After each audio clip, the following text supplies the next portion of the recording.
After putting in a 6-year high against the US dollar in June of 2021, the Canadian dollar has lost over 9%. Although that move is historically high among the major currency pairs, the loonie has fared far better than the euro and the British pound, both of which are down over 19% in the same period, and the Japanese yen, which is down a staggering 25%.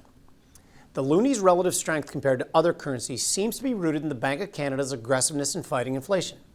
The BOC raised rates by 100 basis points at their July meeting and then another 75 basis points at the September 7th meeting, and currently has short-end rates up to 3.25%, compared to the corresponding U.S. Fed funds rate, which, at least for now, remains at 225 to 250 range. Some of the loonie's weakness against the dollar, despite the BOC's hawkishness, may be tied to the current weakness in crude oil, which has lost almost 35% of its value since the spike high above $130 a barrel in March of this year. The Canadian dollar versus the US dollar has historically traded in a tight correlation with crude because of Canada's export relationship with the US.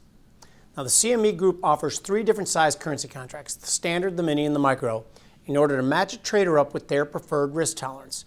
We're using the micros for these examples. If a trader believes that the relative aggressiveness of the BOC could move the Canadian dollar higher from here, they could express that by buying the September micro Canadian dollar futures contract at spot 7584 and targeting a bounce to mid-August highs of spot 7790. A stop for this trade could be placed below at spot 7450. This trade could make $206 if your target is reached and risks $134 if you're stopped out of your level. Now, if a trader believes that the Canadian dollar could drop from here, they could express that by selling that September micro Canadian dollar futures contract at spot 7584 and targeting a move to spot 7250. A stop for this trade could be placed above at spot 7750. This trade could make $334 if your target is reached and risks $166 if you're stopped out of your level.